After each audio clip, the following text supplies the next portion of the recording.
Bien, vamos a comentar la parte B del simulacro. Nos dice, el tórax flotante se asocia en un 80% con una complicación que aparece a las 12-24 horas del tórax flotante, que es la contusión pulmonar, ¿no? Que es básicamente el compromiso del parénquima pulmonar, porque recordemos que el tórax flotante es fracturas múltiples en las costillas, en dos puntos diferentes, ¿no? Y que genera, en este caso, en la mayoría de los casos, compromiso de la función respiratoria, ¿no? Por eso hay que dar oxígeno, evitar líquidos, porque eso puede generar más congestión pulmonar. Y también es importante que, ¿no? En este caso, manejar lo que es la ventilación, ¿ya? La ventilación, el manejo respiratorio.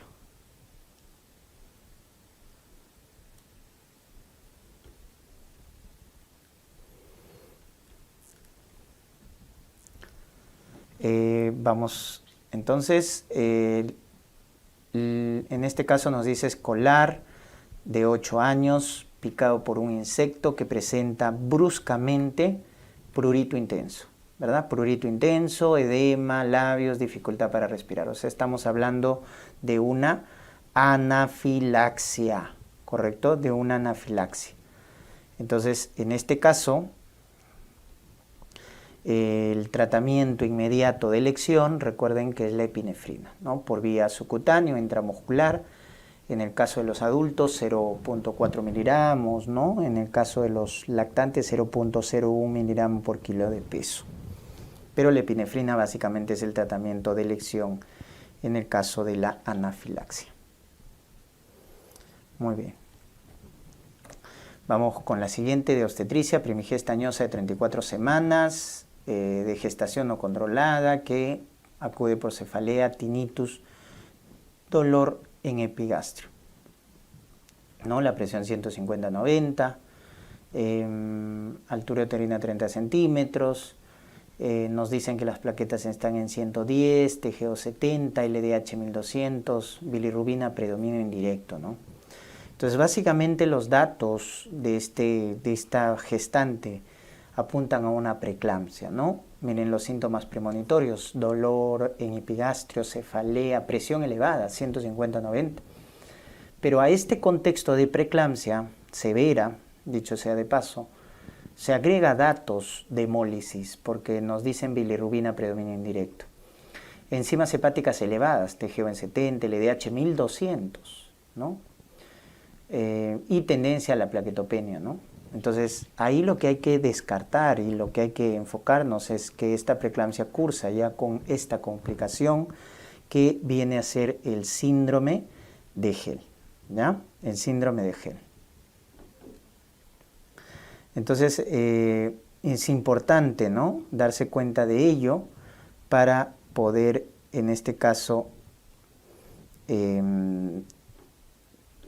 reconocer a la gestante que tiene preeclampsia y que tiene esta complicación importante, ¿no? Lo que viene a ser el síndrome de Gel, que tiene alta tasa de morbimortalidad, ¿ya? Morbimortalidad. Bien, en esta pregunta nos dicen paciente con antecedente de dispepsia grasas, con dolor o abdomen agudo a nivel del epigastrio, hay un hilio paralítico y efusión pleural, ¿no? Entonces, con esos datos debemos sospechar en una pancreatitis aguda, que es la causa de abdomen agudo médico más frecuente, ¿no? Recordemos que la amilasa, la lipasa solo son diagnósticos, pero no pronósticos, ¿no? Solo nos dan diagnósticos. La principal causa de muerte es la infección en las primeras semanas, no, es la falla multiorgánica. Recuerden, la infección es causa de muerte tardía. Un factor de mal pronóstico es la hipocalcemia, no es la hiper, ¿no? Forma parte de los criterios de Ranson, recuerden, a las 48 horas, calcio bajo. La presencia de aire indica infección, eso es correcto, ¿no? La presencia de aire indica que hay probablemente infección. Y hay que dar antibióticos, recuerden, los de elección son los carbapenem. El score que evalúa la falla de órgano se llama Marshall, no Apache, ¿correcto? Apache es igual que el Ransom, evalúa pronóstico, pero Marshall evalúa la falla de órgano, evaluando la falla renal con creatinina, la falla respiratoria con PAFI y la falla hemodinámica con presión arterial sistólica. Esta es una pregunta de isoinmunización, que nos dicen test de Kunz positivo, o sea, la madre ya está sensibilizada, ha producido anticuerpos, entonces, ¿cuál es la conducta? Nos dice, ¿los títulos de anticuerpos no tienen utilidad? No, sí, porque si son bajos, conducta expectante, pero si son altos hay que evaluar ya el riesgo de anemia fetal. ¿La complicación más grave es la ictericia? No, es la anemia por la hemólisis extravascular. Y esa anemia lleva a falla cardíaca en el bebito, en el feto, generando un hidrops inmune. Si los títulos son altos, sería recomendable evaluar la anemia y por lo tanto, ¿cómo evaluamos la anemia de forma no invasiva? Primero con el Doppler de arteria cerebral media. Luego ya si esta prueba nos sale positiva, que nos dice que la velocidad de flujo está aumentada, eso indica que el bebito probablemente tenga anemia, hay que cuantificar la hemoglobina, el hematocrito con esta prueba, ¿no? Que es la cordocentesis o funiculocentesis. El test de Liley ya no se realiza, ¿no? Es clásico, se mencionaba el test de Liley, pero ya no se realiza como tal. Si se comprueba anemia fetal grave, hematocrito menos del 30%, hemoglobina menos de 10, hay que indicar transfusión. Eso es correcto, ¿no? Por la vena umbilical, no es por la arteria, es por la vena umbilical en los casos ya de anemia fetal grave. Antes de las 35 semanas, ¿ah? Porque si es pasada las 35 semanas, lo que se debe hacer es terminar la gestación.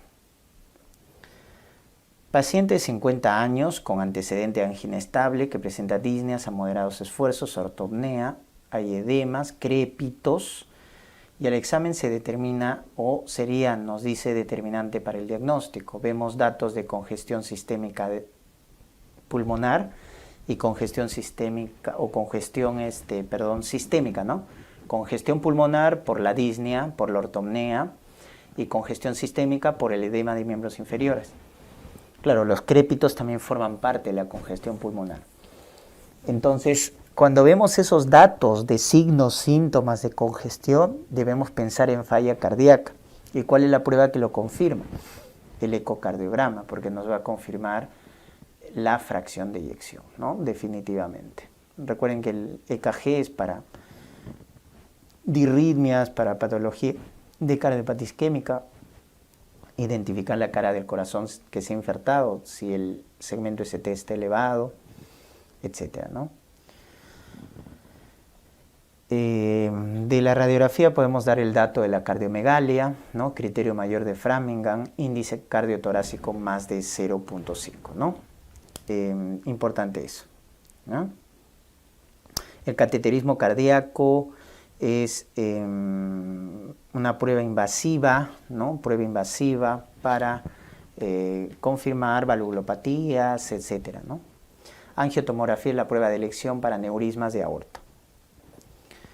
Grados de retinopatía, ¿no? La clasificación de Katie Wegener. Hemorragia exudado, ¿a qué grado corresponde? Entonces recordemos que el grado 1 es vasoconstricción de las arterias, 2 es signos de cruce arteriovenosos, hilos de cobre, hilos de plata, y 3 justamente es exudado, hemorragia. 4 es edema de papila, ¿no?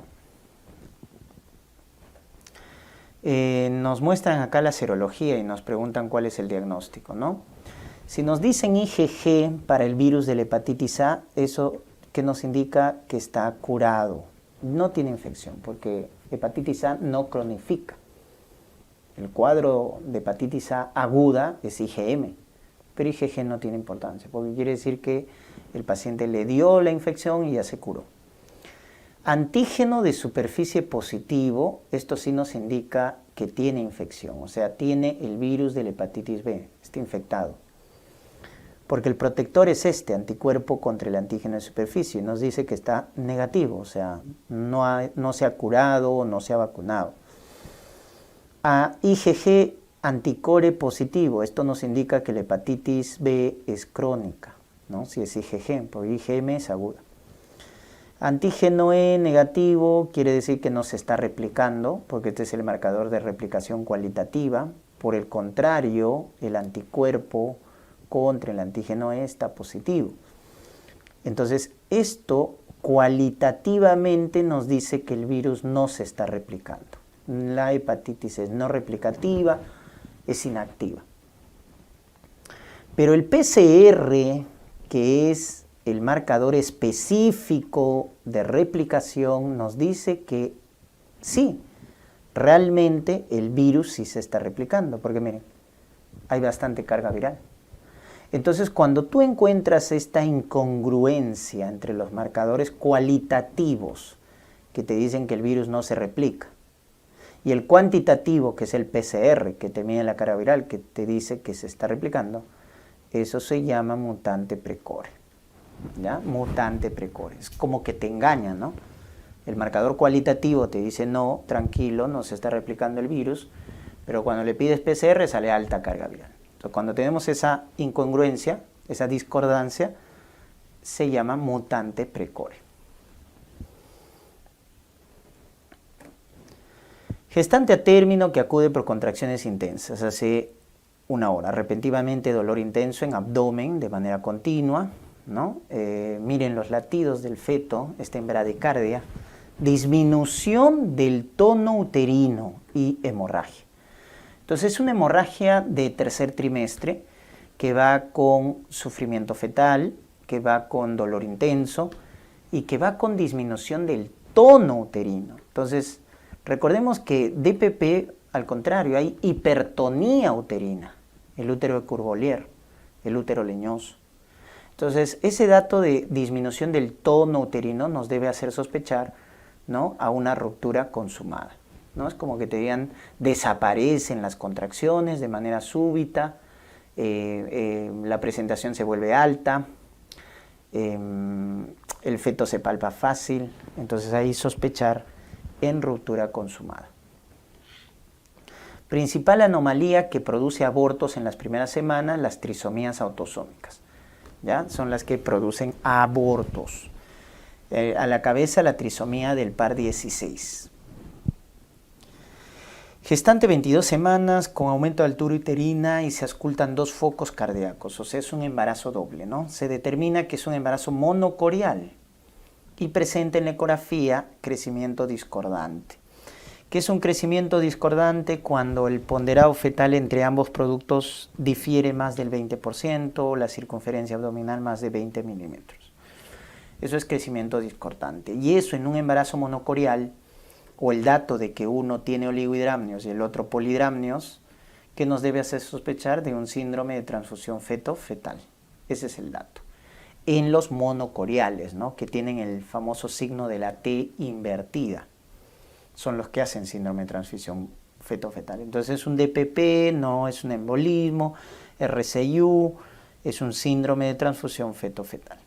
La secuencia TRAP es cuando uno de ellos nace sin cabeza, céfalo, sin corazón acárdico, o sea, sin las partes superiores del cuerpo. Eso es la secuencia TRAP, cuando uno de los fetos nace incompleto. Acá nos dicen sobre el tratamiento, ¿no? Paciente de 65 años, disnea, crépitos, edema. Entonces hay signos de congestión pulmonar y congestión sistémica, ¿no? Disnea, crépitos, congestión pulmonar, edema, congestión sistémica. Entonces lo más probable es que el paciente tenga falla cardíaca y nos dice que está en taquiarritmia y el EKG nos menciona esto de acá, ¿no? Es un electrocardiograma donde no podemos distinguir la onda P, ¿no? Pues es un ritmo extrasinusal. Que estamos viendo acá las famosas ondas F minúsculas, ¿no? Miren ese patrón irregular, miren, si medimos las distancias acá, dense cuenta, entre QRS y QRS es irregular. Entonces, ¿qué arritmia es irregular? No hay onda P, los QRS son irregulares. Fibrilación auricular, o sea, estamos frente a un caso de falla cardíaca más fibrilación auricular, donde el fármaco para controlar la frecuencia, digoxina, pues, ¿no? Definitivamente, digoxina, cuando la falla o la fibrilación auricular, perdón, se asocia a falla cardíaca. Paciente proveniente de Arequipa con antecedente de enfermedad de Chagas que actualmente presenta disfagia, regurgitación o dinofagia. ¿Cuál es el neurotransmisor alterado en el esófago? ¿Ya? Entonces recordar que el neurotransmisor alterado en el esófago viene a ser la acetilcolina, porque estamos hablando de ¿qué? De una acalasia secundaria. En nuestro medio, la acalasia secundaria es producida por enfermedad de Chagas, ¿no? Que produce disfagia motora, regurgitación, dolor torácico, baja de peso, ¿no? Y eso es por la alteración, porque se destruyen los plexos mientéricos de Auerbach y se pierden los receptores, ¿no? En este caso de acetilcolina. Por eso la peristalsis del esófago, ¿no? Se dilata porque no se contrae, pero termina en punta por la hipertonía del esfínter esofágico inferior en la acalasia. La arteria torácica interna, recuerden que deriva de la arteria subclavia. ¿Ya? La arteria torácica interna o mamaria interna, que es la que se emplea como injerto en las cirugías de bypass, de cardiopatías isquémicas, la de elección, deriva de la arteria subclavia, ¿no? Pregunta de anatomía. ¿Cuál de estos fármacos antieméticos bloquea los receptores de serotonina? Esta es una pregunta de farmacología. Ondansetron bloquea serotonina. Metoclopramida bloquea dopamina. Cisaprida, en este caso, también más está involucrado con lo que viene a ser la acetilcolina. ¿Ya? Diminidrato bloquea los receptores de histamina, ¿no? Etcétera. Pero ondansetron es el que bloquea los receptores de serotonina, ¿no? Es el antiemético que se emplea en los cuadros agudos de los vómitos inducidos por quimioterapia. Y en el embarazo recuerden que está contraindicado en el primer trimestre porque está asociado a defectos orofaciales. Acá nos dicen paciente de 55 años con diagnóstico de infarto agudo de miocardio con evolución favorable. Pero a los 10 días, dolor tipo hincada, pleurítico, que aumenta cuando se acuesta. Y la inspiración con elevación en forma difusa del segmento ST. Eso hace una pericarditis posinfarto a los 7 días. ¿Cómo se llama ese síndrome? Dressler. Síndrome de Dressler, pericarditis posinfarto. ¿Ya? Eso es muy importante recordar como complicación, ¿no?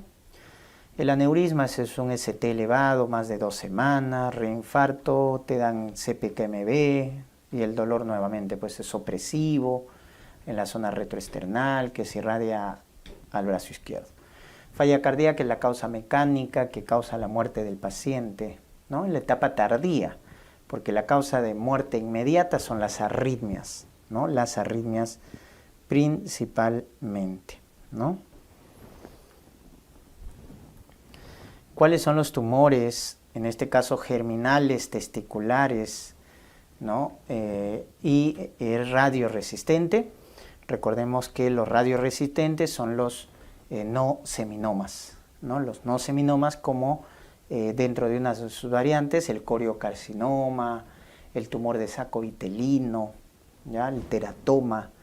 Esos son los no seminomas que tienen por características ser más agresivos, ¿ya? Y ser radioresistentes. Porque los seminomas, que son los más frecuentes, son radiosensibles, como el seminoma clásico, el anaplásico. Seminoma sí es radiosensible y es el más frecuente. Este es del estroma, tumor de célula de Leydig, que cursa con pubertad precoz porque presenta o produce testosterona, y linfoma es el tumor testicular más frecuente en el adulto mayor. El joven es seminoma, ¿no? Acá nos hablan de un paciente que, ¿no? En su espermatograma tiene disminución de la concentración de espermatozoides. ¿Eso cómo se llama? Eso se llama oligospermia, ¿no? Oligospermia cuando está disminuido, ¿no? Azospermia cuando no tiene. Teratospermia es cuando está alterado la morfología. Astenospermia son cuando son lentos, ¿no? Y obviamente todo va a alterar la fertilidad, ¿ya? Entonces cuando están disminuidos eso se llama oligospermia. Tratamiento recomendado en un cáncer de próstata avanzado. Recuerden que la metástasis más frecuente en cáncer de próstata es hueso, ¿no? La metástasis osteoblástica. Y lo que se hace ahí es básicamente ya un bloqueo androgénico total, que puede hacerse mediante cirugía, lo que es la orquiectomía simple o castración quirúrgica, sacarle los testículos, o la hormonoterapia, ¿no? El bloqueo o la castración farmacológica, donde se dan análogos de GnRH, ¿no? Más antiandrógenos, ¿no? El análogo de GnRH bloquea la hormona luteinizante, bloqueo central, y los antiandrógenos hacen bloqueo periférico, ¿no? Ahí está flutamida, ciproterona. Entonces, siempre en un cáncer avanzado piensa en este tratamiento, porque para el cáncer localizado, si lo vas a operar, es una prostatectomía radical o en su defecto una radioterapia, ¿no? En lo que se le brinda un cáncer de próstata localizado. Recién nacido de 7 días, posparto, 2 días secreción ocular acuosa, luego purulenta, hiperemia, quemosis. Entonces la etiología de esta conjuntivitis en el recién nacido sí es tardía, ¿no? Pues está apareciendo a los 7 días, primero acuosa, luego purulenta, nos debe hacer sospechar en clamidia, la llamada conjuntivitis de inclusión, cuyo tratamiento es con eritromicina. No se confundan, por favor, con gonococo, ¿ya? Que es muy hiperaguda en los primeros 3 días de vida y muy purulenta, muy purulenta. Entonces, obviamente, eso nos hace sospechar de una conjuntivitis por gonococo, y ahí el tratamiento es ceftriaxona, ¿no? Entonces es diferente. Ahora, entre gonococo y clamidia, recuerden que clamidia es más frecuente, ¿no? Se complica con neumonitis la clamidia. La llamada maculopatía en ojos de buey, recuerden que esto se presenta por sustancias como la hidroxicloroquina. Los derivados de la cloroquina generan daño de la retina central, de la mácula, y en su aspecto en el fondo de ojos se llama ojos de buey, ¿ya? Por eso los pacientes con artritis reumatoide que utilizan hidroxicloroquina de forma crónica, se le hace control con fondo de ojo por este evento adverso. Vamos a hacer entonces lo que es la resolución de este simulacro en la parte B. Pregunta, dice, paciente con fiebre, ¿no es cierto? Entonces tiene fiebre. Síntomas generales. Yo voy mirando siempre, yo sé que esto tiene que ver con tiroiditis, pero fiebre ya no encaja, y vamos a ver eso, ¿no? En lo que es una tiroiditis clásica subaguda, por ejemplo. Síntomas generales, tumoración dolorosa en el cuello. En el examen físico, bocio difuso 2N doloroso. Entonces tenemos el diagnóstico diferencial de un bocio doloroso. Los bocios dolorosos generalmente son tiroiditis aguda, la cual básicamente pensar en la infecciosa, tiroiditis subaguda, ¿no es cierto? La tiroiditis subaguda, la típica granulomatosa, Kervine, ¿no? Tiroiditis por radioterapia, radiación, es la otra alternativa simple a pensar.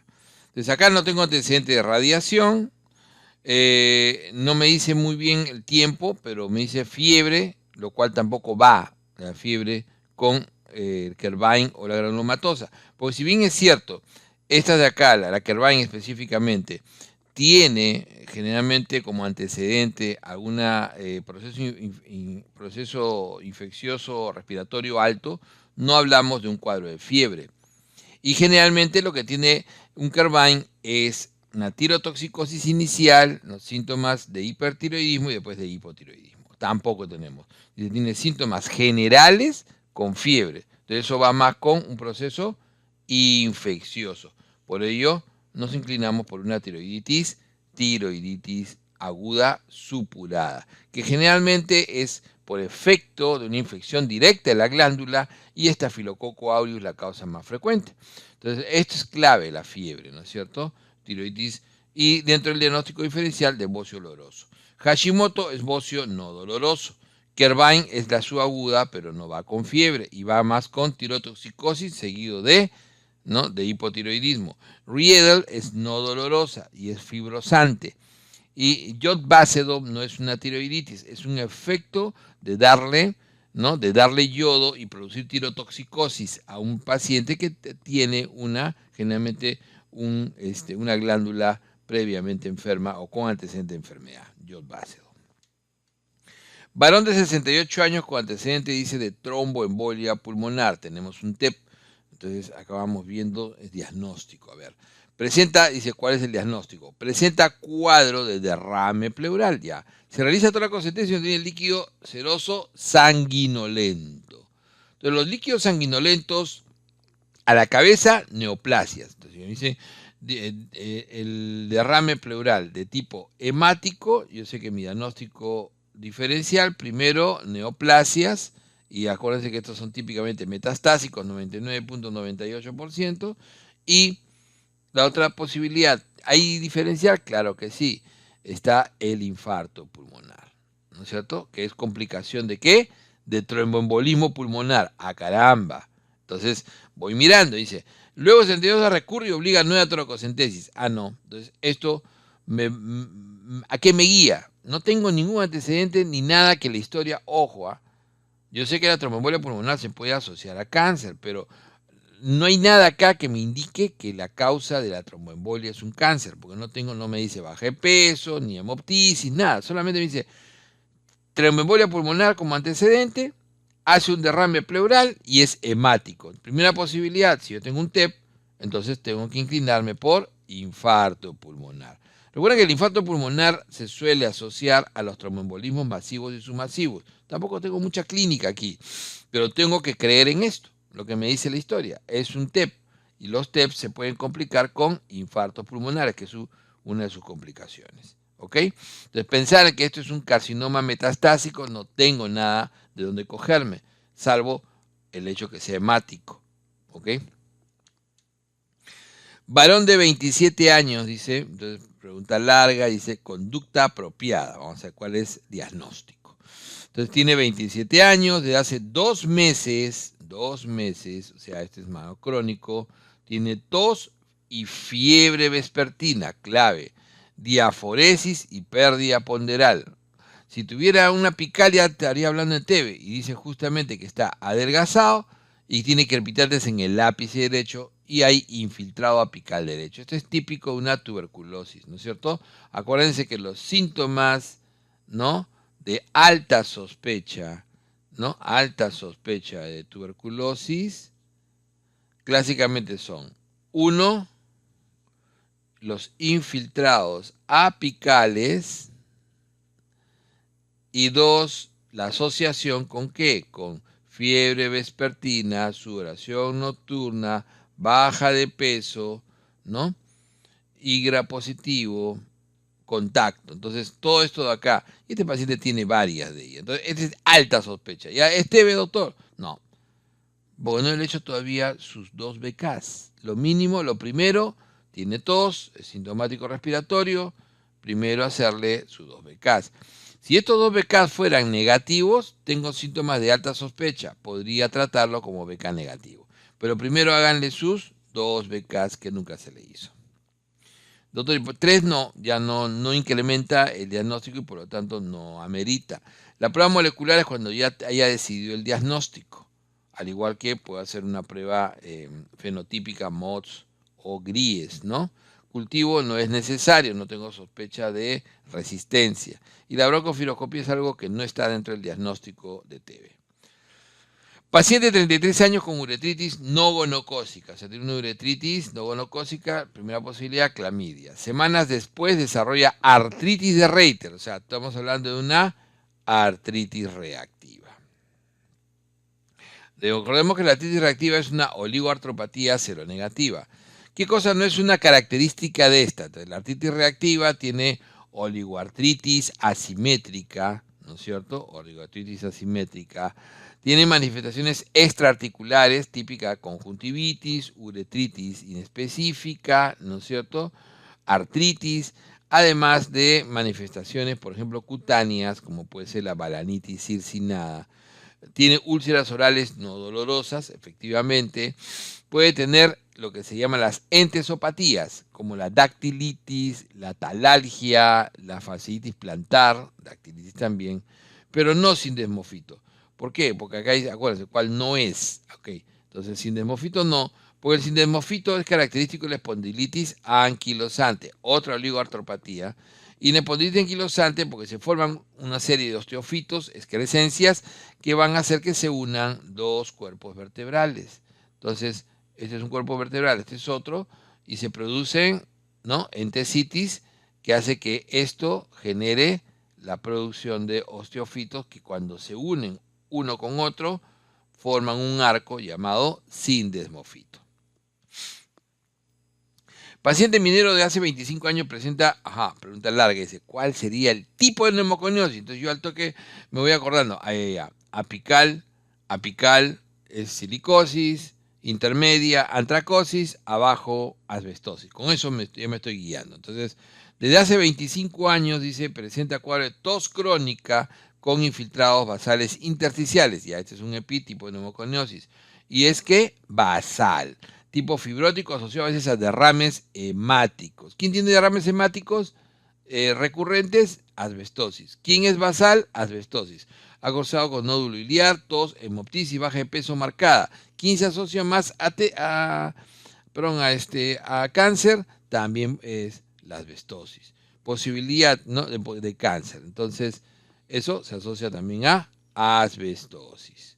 Entonces, doctor, ¿y silicosis no podría darnos también hemoptisis? Bueno, nódulo, no sé, tos, porque por TB, claro, pero ¿qué le falta? Le falta que sea apical, ¿no? Sobre todo eso. No juega con los derrames hemáticos, en cambio asbestosis juega con toda su unidad clínica. Mujer de 38 años, dice, pregunta larga, dice, ¿cuál es el diagnóstico? Voy mirando, esto tiene que ver, esto es renal. Entonces, 38 años, consulta externa, tiempo de enfermedad de 2 semanas, caracterizado por edema palpebral y orina de color de carne. O sea, estoy pensando en hematuria, ¿no es cierto? Hematuria. Antecedentes sin importancia, examen físico, hipertensión, hipertensión y severa, oliguria, falla renal, hay falla renal, ¿no? Rash malar, eso vamos bien pensando, rash malar, ¿lees? Albuminuria, pero 1.8, o sea, hay proteinuria, pero no de rango nefrótico. Y la albúmina juega con eso, porque acuérdense que la albúmina para síndrome nefrótico es menor de 3, así que, ¿no?, aunque los triglicéridos estén elevados, ese es un confusor o un distractor. Este es un distractor. Así que estoy ante ¿qué? Hematuria, hipertensión, falla renal en un paciente de este tipo. Obviamente estoy pensando en un síndrome nefrítico con su triada edema, ya lo tienes, edema renal, hipertensión y hematuria. Ahora, si me quieren ir más allá, ¿de qué sospechas? Con este rash malar, de que sea una glomerulonefritis lúpica, ¿no es cierto? Adolescente que luego de caída en paseo, dice, ¿cuál de los siguientes tratamiento adecuado? Tratamiento. Caída, ¿no? Dice, un adolescente se cayó y tiene una hinchazón de la rodilla derecha con flogosis, gran aumento de volumen, le hacen una punción, o sea, una artro, y tiene cocos gram positivos. Primera posibilidad siempre, estafilococo aureus. ¿Traumático o no? Sí, pues, pero ¿cuál sería una primera? A pesar de eso, podría darle oxa, pero generalmente una alternativa es que sea meticino resistente y requiera vancomicina. Si yo tuviera otra opción, si me pusieran oxa, dudaría, porque no es realmente directamente un trauma directo de la articulación. Aparentemente había una siembra hematógena. Eso me queda en duda, pero no tengo oxa. Doctor Ipeni no va con estafilo. Ceftriaxona y ceftazidima son los que menos cogen estafilo. Y clinda no es para articulación. Se coge estafilo, pero no articulación. Entonces, vancomicina. Mujer de 33 años dice, ¿cuál cree que es el daño renal? Caramba, interesante. Entonces, miren, viendo la pregunta, yo ya me guío ya. Quiere ver si es pre o es necrosis. 33 años, durante parto sufre severa hemorragia. Entonces, eso ya me está generando un prerrenal de inicio. En el puerperio cursa con hipotensión. Eso me está generando un prerrenal. Si su diuresis cae a menos de 10 mililitros hora, o sea, está con falla renal, un examen de orina demuestra orina con cilindros, pero no me dice si son granulosos o son cilindros hialinos, pero me da una osmolaridad de 300. Entonces yo sé que el prerrenal va a tener una osmolaridad urinaria, ¿no?, mayor de 500, mientras que el renal menor de 400. Ok, entonces es un renal ya. Ella es un renal. ¿Pero fue antes prerrenal? Sí. Todo prerrenal que pasa a renal es una necrosis tubular aguda isquémica. Doctor, ¿por qué no tóxica? No. ¿Exógena? No. Tóxico exógeno por medicamentos, por contraste, ¿no es cierto? O sea, esto fue un prerrenal que ahora ya evolucionó a necrosis tubular aguda isquémica. Clarísimo. Doctor, ¿y por qué no hay injuria vascular? Es diferente, la injuria vascular es otro tipo, o sea, las vasculares son de otro tipo. Paciente con severo cansancio y palidez. A ver, dice, ¿de qué sospechamos? Dice severo cansancio y palidez, o sea, una anemia probablemente. Tiene además coloración característica de piel y aliento urinoso. Ah, eso va con uremia. Cursa con hiperfosfatemia, va con uremia, va con, ¿no?, enfermedad renal. Además de edemas periféricos, va con enfermedad renal. Entonces, un paciente anémico con aliento urinoso, característica de coloración, hace la palidez terrosa. Entonces estamos hablando de una enfermedad renal crónica probablemente y de una anemia por enfermedad renal. ¿Cuál es la causa de esa palidez? Anemia, enfermedad renal. Y eso como mecanismo, ¿qué es? Un déficit de eritropoyetina, ¿no es cierto? O sea, no tiene que ver con la enfermedad renal ósea, ni con la acidosis, ni con la hiperacemia, sino un déficit de eritropoyetina. Y por eso que el tratamiento directamente es eritropoyetina y hierro. Mujer de 66 años, dice, ¿qué medicación utilizaría? Vamos a ver. 66 años, es diabética, primer problema. Obesa, medicación habitual, metformina y glibenclamida, ¿ok?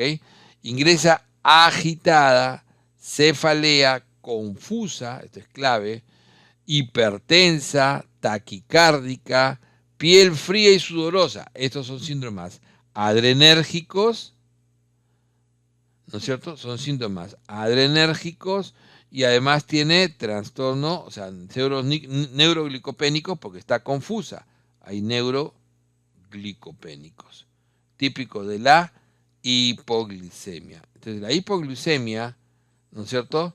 ¿Qué medicación utilizamos? La pregunta, ya tengo mi diagnóstico, pero ¿qué medicación uso? Dextrosa al 30 y al 33.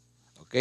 Nada que ver con, este es el antídoto para las benzodiazepinas, tampoco es, ¿no?, una taquicardia supraventricular, ni nada por el estilo. Entonces, esto es una hipoglucemia.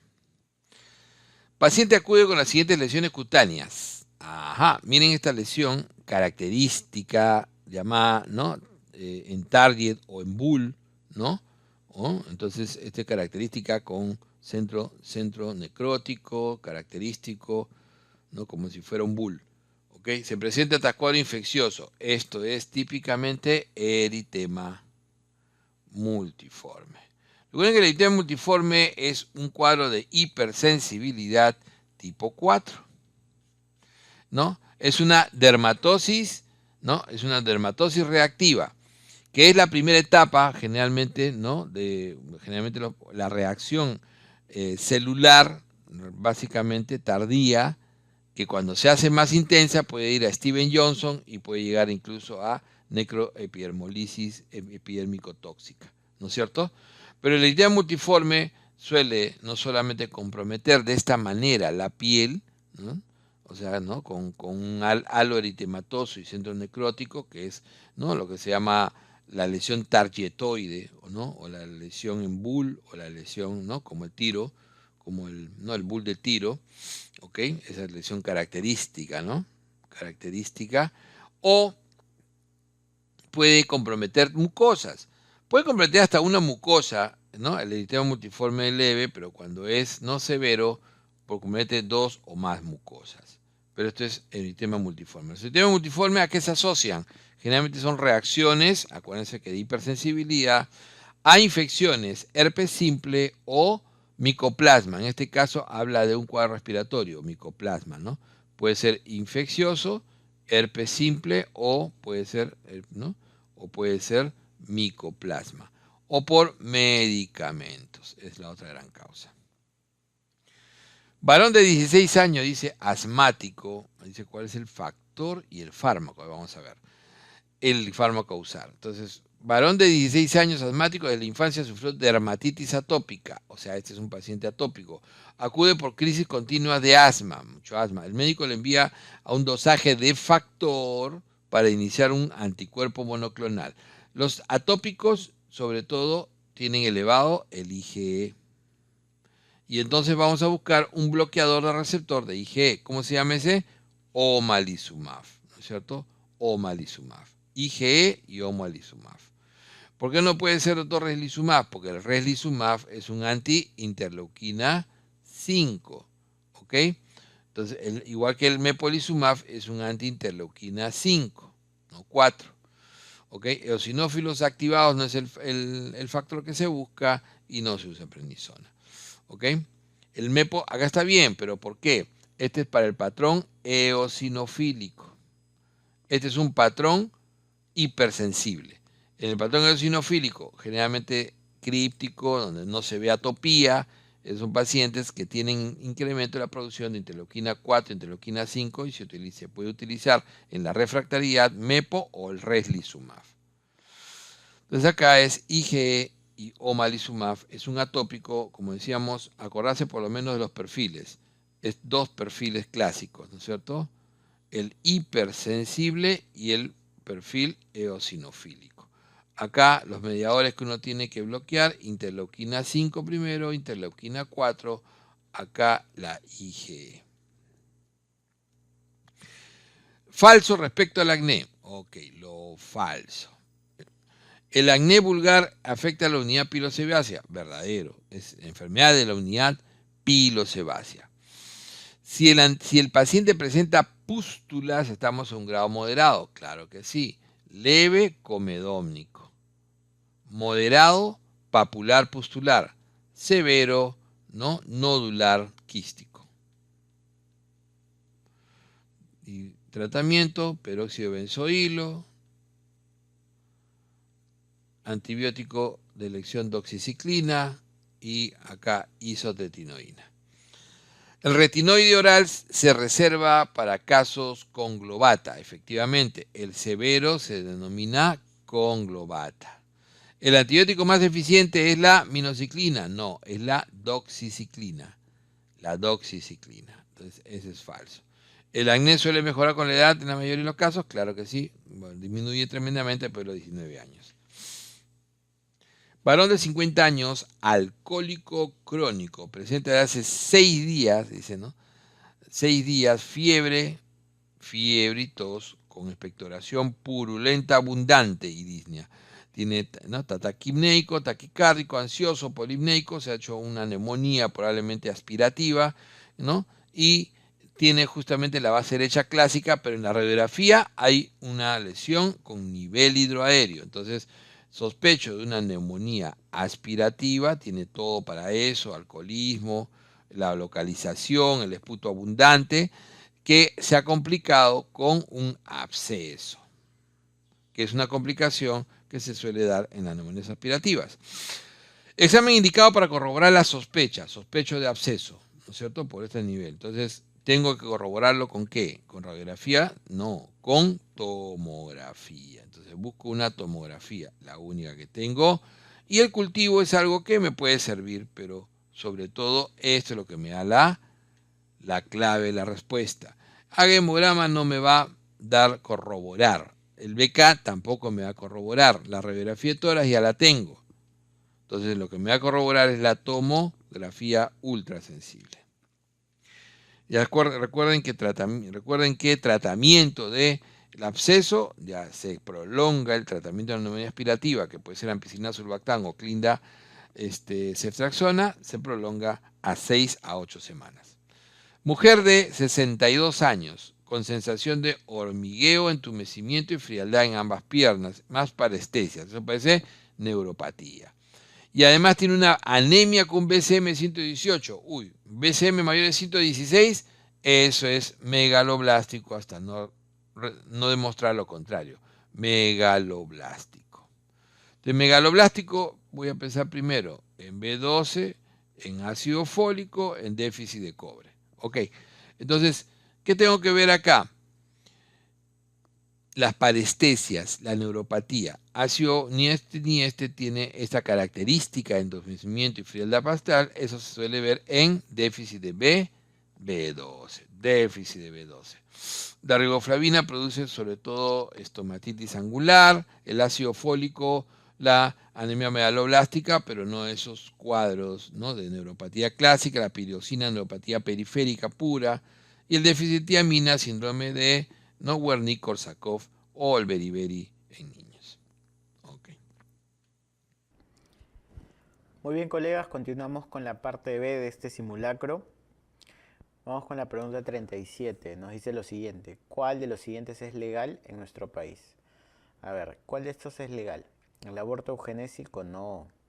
El aborto eugenésico es el que se da en el contexto que el producto tenga algún tipo de malformación, por ejemplo, o no sea viable y se practica el aborto, pero no es legal en nuestro país. Tiene una pena de 3 meses, por lo menos. Aborto terapéutico, sí, esto es legal y solamente se va a dar en el contexto de que la vida de la madre esté en peligro, ¿ok? Y eso lo tiene que determinar una junta médica, así que la respuesta correcta es la B. ¿Cuál de los siguientes no es una estrategia de promoción de la salud? A ver, la abogacía sí es una estrategia de promoción, educación también, participación comunitaria e intersectorialidad. Son 4 estrategias que están aquí señaladas. La que no es la interculturalidad, ¿no? Este es un enfoque más bien de la promoción, pero no es una estrategia. Acciones dirigidas a identificar los pacientes en riesgo de sobremedicación, protegerlos de nuevas invasiones médicas y sugerirles intervenciones que sean éticamente aceptables. ¿A qué corresponde? Este es el concepto de prevención cuaternaria, ¿sí? Prevención cuaternaria, no lo olviden. La prevención cuaternaria lo que busca es evitar daño por sobremedicación, por un sobrediagnóstico, sobretratamiento, básicamente daño generado por el médico en busca del diagnóstico o tratamiento del paciente. Ya prevención cuaternaria es lo correcto, la clave es la D. A usted como director de su establecimiento se le solicita un documento en el cual debe alinear los objetivos institucionales con el despliegue de actividades, tareas, metas para el siguiente año de su gestión. O sea, me están hablando del plan operativo, ¿no? Porque recuerden que el plan operativo tiene una duración de 1 año, mientras que el plan estratégico de 3 años. Pero aquí también lo ratifican, ¿no? De 1 año. Así que lo correcto es la alternativa D. El paciente, al exigir conocer su diagnóstico y pronóstico, ¿qué principio bioético ejerce? Está ejerciendo la autodeterminación, por lo tanto es el principio bioético de autonomía. ¿Sí? La respuesta correcta es la C. ¿En qué grupo de la clasificación de fármacos antiarrítmicos de Wolfgang Williams incluiría la amiodarona? A ver, en el grupo A no, en el grupo A tenemos a la procainamida, por ejemplo, así que no va. En el grupo 1C tampoco está la propafenona, la flecainamida. En el grupo 2 vamos a encontrar aquí a los beta blocks. Y en el grupo 3 sí, ¿no? Aquí encontramos a la amiodarona. Y en el grupo 4 está diltiazem, verapamilo, ¿no? Pero no es la pregunta. Así que lo correcto aquí es la 3, la amiodarona grupo 3. ¿Qué tipo de evaluación económica se realiza al comparar los resultados de un tratamiento contra el cáncer de próstata en AVAX? No se olviden, ¿no? Cuando tengo un análisis de evaluación económica, primero digo, los resultados son iguales. Si tengo resultados iguales, entonces se acabó la pregunta, porque es un análisis de minimización de costos. Pero si no, me hago la segunda pregunta. Los resultados se miden en unidades monetarias. Entonces, esa es la segunda pregunta. Si la respuesta es sí, ya terminó la pregunta porque sería un análisis de costo-beneficio. Si la respuesta es no, entonces diré, los resultados se miden en años de vida ajustados a la calidad.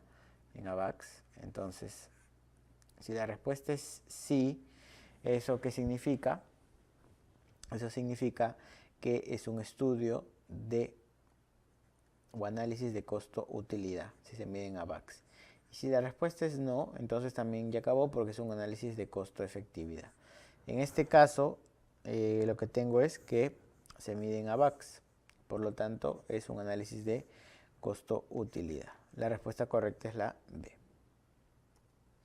Como director de un establecimiento durante la pandemia, usted implementa un tablero de control para poder identificar los cambios diarios en el suministro de oxígeno y disponibilidad de camas, ¿sí?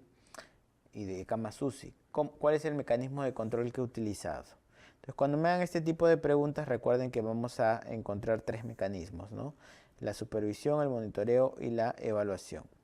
La supervisión es sobre el recurso humano, no se olviden, ¿sí? Cuando hablamos de la evaluación, hablo del cumplimiento de objetivos, por ejemplo, ¿no? Y cuando hablo de monitoreo, me refiero a aquellos valores que van a tener un rápido cambio de un día para el otro, ¿ok? A eso se refiere el monitoreo. ¿Listo? La respuesta correcta es la C. La estrategia de promoción que implica la participación de organizaciones externas al sector salud para la mejora de determinantes sociales, ¿cuál es? A ver, participación externa al sector salud. Entonces esta no va porque esta es participación de la gente. Concertación no corresponde, ¿no? Interculturalidad es un enfoque de promoción. Y me quedo con 2 estrategias, intersectorialidad y abogacía. Entonces, si yo quiero que participen organizaciones externas, eso es intersectorialidad.